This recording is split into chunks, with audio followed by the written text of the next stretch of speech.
आइसोवॉल्यूमेट्रिक contraction के बाद में वेंट्रिकल सिस्टोल में क्या होता है, पीरियड ऑफ इजेक्शन होता है। इजेक्शन नाम से ही पता चल रहा है क्या होगा, ब्लड क्या होगा, इजेक्ट होगा। तो यहाँ पे ये जो सेमी लूनर वॉल्स हैं ये क्या हो जाएंगे, ओपन हो जाएंगे। और ये अपन ने देखा था ये यहाँ पे एट्रियल में क्या हो रहा है, डायस्टोल हो रहा है। इनसे क्या हो रही है, इनकी फिलिंग हो रही है, इनसे क्या हो रही है, इनकी फिलिंग हो रही है। और ये एवी वॉल्स क्या है, क्लोज है।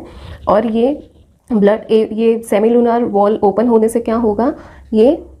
और पीरियड ऑफ इजेक्शन में भी दो होते हैं, एक तो रैपिड इजेक्शन होता है और एक क्या होता है, स्लो इजेक्शन होता है। जब इंट्रावेंट्रिकुलर प्रेशर बढ़ेगा और यहाँ पे क्या होगा, विग्रस स्ट्रोल होगा, तो उसकी वजह से क्या होगा, जो ब्लड होगा वो रैपिडली बाहर सेमीलुनर वॉल से बाहर क्या होगा, इजेक्ट होगा पल्मोनरी ट्रंक और आर्टिक आर्च में। और पल्मोनरी ट्रंक में ये क्या होगा, ये ब्लड इजेक्ट होगा। और इंट्रावेंट्रिकुलर प्रेशर ज़्यादा होने की वजह से जो पहले स्टार्टिंग में क्या होगा, रैपिड इजेक्शन होगा। तो ये अपन ने देखा ये क्या हो रहा है, वेंट्रिकुलर पूरा फिल था, अब क्या हो रहा है, इजेक्ट हो रहा है ब्लड। और ब्लड क्या हो रहा है, बाहर पल्मोनरी ट्रंक और आउटा में बाहर ब्लड जा रहा है। और ऊपर अपन देख रहे हैं यहाँ पे क्या है, एट्रियल में डायस्टोल है, वहाँ से क्या हो रहा है, ये ब्लड, ये एट्रियल क्या हो रहा है, फिल हो रहे हैं। और ये इधर से सेमिलुनर वॉल ओपन होने से ब्लड बाहर इजेक्ट हो रहा है। और पहले स्टार्टिंग में इंट्रावेंट्रिकुलर प्रेशर ज़्यादा होने की वजह से क्या होगा, रैपिड इजेक्शन होगा। फिर नेक्स्ट अपन देखते हैं ये वेंट्रिकुलर सिस्टोल में दो स्टेप है, आइसोवॉल्यूमेट्रिक कॉन्ट्रैक्शन, पीरियड ऑफ इजेक्शन। अब अपन देखते हैं कि अपन ने देखा यहाँ पे क्या हो रहा है कि ये ब्लड बाहर आ रहा है, ब्लड बाहर आ रहा है, तो ये इंट्रावेंट्रिकुलर प्रेशर वॉल्यूम कम हो रहा है, तो इंट्रावेंट्रिकुलर जो प्रेशर है वो क्या हो जाएगा, कम हो जाएगा। और नेक्स्ट फिर क्या होगा, वेंट्रिकुलर डायस्टोल होगा। और वेंट्रिकुलर डायस्टोल में क्या होगा, सबसे पहले क्या होगा, प्रोटोडायस्टोल होगा। क्या होगा, प्रोटोडायस्टोल होगा। इसमें क्या होगा,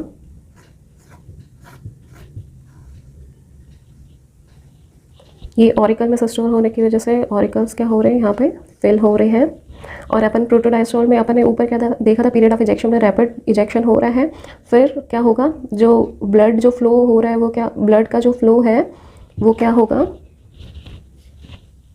प्रोटोडायस्टोल में क्या होगा, यहाँ पे क्या होगा, स्लो इजेक्शन होगा। क्या होगा, स्लो इजेक्शन होगा। फिर ये वेंट्रिकुलर डायस्टोल में नेक्स्ट क्या है, आइसोवॉल्यूमेट्रिक रिलैक्सेशन होगा। रिलैक्सेशन, ये डायस्टोल में क्या होता है, रिलैक्सेशन होता है। रिलैक्सेशन की वजह से क्या होगा, जो इंट्रावेंट्रिकुलर प्रेशर है वो क्या होगा, कम होगा। तो ये अभी अपन देखते हैं कि इसमें क्या होता है। ये ऊपर ऑरिकल्स में डायस्टोल होने की वजह से ये क्या हो जाएंगे, कम्प्लीटली फिल हो जाएंगे। और यहाँ पे ये रिलैक्सेशन होने की वजह से सारा जो ब्लड है वो निकल गया। तो अभी ये जो सेमीलुनर वॉल्स हैं ये क्या हो जाएंगे, बंद होना शुरू हो जाएंगे रिलैक्सेशन के टाइम। फिर जैसे अपन ने ऊपर देखा था कि ये कॉन्ट्रैक्शन के बाद में इजेक्शन हुआ था, तो यहाँ रिलैक्सेशन होगा। तो रिलैक्सेशन होने की वजह से क्या होगा, वेंट्रिकल्स की फिलिंग होगी। तो अभी थर्ड क्या होगा, रैपिड इनफ्लो होगा इनमें। थर्ड क्या होगा, रैपिड इनफ्लो होगा, रैपिड इनफ्लो होगा।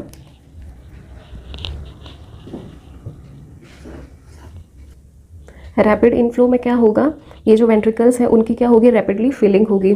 यहाँ पे ऑरिकल्स क्या हो गए, कम्प्लीटली फिल हो गए, तो यहाँ इंट्रा ऑरिकुलर जो प्रेशर है वो इंक्रीज़ हो जाएगा। और वेंट्रिकल्स में जो प्रेशर है वो क्या हो जाएगा, डिक्रीज़ हो जाएगा। उसकी वजह से क्या होगा, ये एट्रियल से जो ब्लड है, और ये रैपिड इनफ्लो में क्या होगा, ये जो एवी वॉल्स है वो ओपन हो जाएंगे और एट्रियल से ब्लड कहाँ आ जाएगा, वेंट्रिकल में आ जाएगा। और अपन ने यहाँ देखा था आइसोवॉल्यूमेट्रिक रिलैक्सेशन में ये सेमी लूनर वॉल्स जो थे वो क्या हो रहे थे, बंद होना शुरू हो गए थे। और यहाँ पे क्या होंगे, वो कम्प्लीटली रैपिड इनफ्लो में कम्प्लीटली सेमी लूनर वॉल्स हैं वो बंद हो जाएंगे। और इनके बंद होने से हार्ट की सेकेंड साउंड क्रिएट होगी, डब, जो कि क्या होगी, ये शार्प होगी और शॉर्ट लिव्ड होगी। ये शार्प होगी और शॉर्ट ड्यूरेशन की होगी। तो अपन ने यहाँ पे क्या देखा, रैपिड इनफ्लो होगा, ऑरिकल से ब्लड कहाँ आएगा, वेंट्रिकल में आएगा, और इनकी क्या होगी, रैपिड फिलिंग होगी। फिर नेक्स्ट जो स्टेप है इसमें क्या होगा, डायस्टेसिस होगा। नेक्स्ट क्या होगा, डायस्टेसिस होगा। डायस्टेसिस में क्या होगा, अपन देख रहे हैं कि ऑरिकल से ब्लड कहाँ आ रहे हैं, वेंट्रिकल्स में आ रहे हैं। तो ये वेंट्रिकल्स की क्या हो जाएगी, 75% यहाँ पे फिलिंग हो जाएगी। और फिर ये कार्डियक साइकिल ऐसे ही रिपीट होगी, 75% फीलिंग हो गई। फिर क्या होगा, एट्रियल यहाँ तक क्या कर रहे थे, रिलैक्स कर रहे थे। एट्रियल में क्या चल रहा था, डायस्टोल चल रहा था। फिर डायस्ट्रोल के बाद में ये अपन ने यहाँ पे क्या देखा, 0.4 सेकंड का जो जॉइंट डायस्ट्रोल है, तो ये 0.4 सेकंड में क्या क्या होता है, इसमें वेंट्रिकल में भी डायस्ट्रोल चलता है और एट्रियल में भी क्या चलता है, डायस्ट्रोल चलता है। तो इस टाइम क्या होंगे, ये जो वेंट्रिकल है वो फिल हो जाएंगे और फिर क्या होगा, वो ही एट्रियल सिस्टोल होगा। एट्रियल सिस्टोल होगा तो उसकी वजह से इंट्रा एट्रियल प्रेशर इंक्रीज होगा और फिर क्या होगा, वेंट्रिकल की 25% फिलिंग होगी। और ऑलरेडी अपन ने यहाँ पे देखा ये 75% फिलिंग यहाँ पे ऑलरेडी हो चुकी है, वेंट्रिकल की यहाँ पे 25% हो चुकी है। फिर यही साइकिल रिपीट करेगी। तो अपन ने क्या देखा, इसको जल्दी से रिवाइज कर लेते हैं। कार्डियक साइकिल की ड्यूरेशन 0.8 सेकेंड होती है और 0.8 सेकेंड में 0.1 सेकेंड है वो, इसमें क्या, ये कोई ज़रूरी नहीं है, अपन कार्डियक साइकिल कहीं से भी शुरू कर सकते हैं, ये कुछ नहीं है, अपन किसी भी स्टेप को उठा सकते हैं, कहीं से भी शुरू, वो रिपीट होती रहती है, कहीं से भी शुरू कर सकते हैं। तो ये अपन यहाँ से देख रहे हैं 0.1 सेकेंड एट्रियल में क्या हो रहा है, 0.1 सेकेंड के लिए सिस्टोल हो रहा है, बाकी 0.7 सेकेंड है यहाँ पे क्या हो रहा है, डायस्टोल हो रहा है। और इसी टाइम वेंट्रिकल में 0.1 सेकेंड यहाँ पे जब सिस्टोल हो रहा है तो वेंट्रिकल में डायस्टोल हो रहा है। फिर यहाँ पे क्या हो रहा है, ये 3 सेकेंड के लिए सिस्टोल हो रहा है और बाकी क्या हो रहा है, डायस्टोल और जॉइंट डायस्टोल। यहाँ पे ये 0.4 सेकेंड में जॉइंट डायस्टोल हो रहा है। तो सबसे पहले क्या 0.1 सेकेंड में एट्रियल में सिस्टोल हो रहा है और इसी टाइम वेंट्रिकल में अपन देख रहे हैं कि डायस्टोल हो रहा है। तो इसमें क्या होगा, इंट्रा ऑरिकुलर सिस्टोल में क्या होता है, कॉन्ट्रैक्शन होता है, कॉन्ट्रैक्शन की वजह से प्रेशर इंक्रीज होगा। तो इंट्रा ऑरिकुलर प्रेशर है वो क्या होगा, इंक्रीज होगा। वो इंक्रीज होने से क्या होगा, जो एट्रियल से ब्लड है वो वेंट्रिकल्स में आ जाएगा और वेंट्रिकल्स की 25% फिलिंग हो जाएगी। फिर अपन 0.2 सेकंड में देख रहे हैं क्या हो रहा है, तो 0.2, 0.3, 0.4 में क्या हो रहा है, वेंट्रिकल में सिस्टोल हो रहा है। और वेंट्रिकल में सिस्टोल होने की वजह से 2 प्रोसेस होती है, एक तो आइसोवॉल्यूमेट्रिक सिस्टोल में क्या होता है, कॉन्ट्रैक्शन होता है। तो क्या होगा, कॉन्ट्रैक्शन होगा और कॉन्ट्रैक्शन होने से क्या होगा कि कॉन्ट्रैक्शन होने से प्रेशर इंक्रीज होगा, प्रेशर इंक्रीज होने से ये जो वेंट्रिकल्स में ब्लड था वो बाहर की तरफ इजेक्ट होगा। तो इसमें पहले क्या होगा, आइसोवॉल्यूमेट्रिक कॉन्ट्रैक्शन। इसमें आइसोवॉल्यूमेट्रिक कॉन्ट्रैक्शन की वजह से क्या होगा, जो इंट्रा वेंट्रिकुलर प्रेशर है वो इंक्रीज हो जाएगा और इसमें ये जो एवी वॉल्स हैं ये कंप्लीटली फिल हो गए। तो ये एवी वॉल्स क्या होंगे, बंद होंगे, इनके बंद होने से लब साउंड क्रिएट होगी। और फिर ये वॉल्यूम क्या रहेगा, इसमें कांस्टेंट रहेगा क्योंकि ये क्लोज कैविटी है, इसमें प्रेशर इंक्रीज हो रहा है और वॉल्यूम कम नहीं हो रहा और वॉल्यूम सेम रह रहा है। तो ये क्या होगा, आइसोवॉल्यूमेट्रिक और कॉन्ट्रैक्शन होगा तो उससे ये प्रेशर इंक्रीज होगा। नेक्स्ट, ये वेंट्रिकल पूरे भर गए, ब्लड ये बाहर क्या करेंगे, इजेक्ट करेंगे। इसमें भी 2 है, एक तो रैपिड इजेक्ट होगा और जब वॉल्यूम कम हो जाएगा तो फिर स्लो इजेक्शन होगा। तो इस टाइम जब वेंट्रिकल में सिस्टोल हो रहा है तो उस टाइम ऑरिकल में अपन एट्रियल में देख रहे हैं क्या हो रहा है, डायस्टोल हो रहा है। तो डायस्टोल में क्या होता है, रिलैक्सेशन होता है और रिलैक्सेशन में क्या के टाइम क्या होगा, एट्रियल की फिलिंग होगी। तो पीरियड ऑफ इजेक्शन में एट्रियल तो फिल हो रहे हैं और वेंट्रिकल में जो ब्लड है वो बाहर क्या होगा, इजेक्ट होगा और प्रेशर की वजह से ये क्या होंगे, सेमिलुनार वॉल्स ओपन हो जाएंगे और ये ब्लड क्या हो जाएगा, बाहर इजेक्ट हो जाएगा।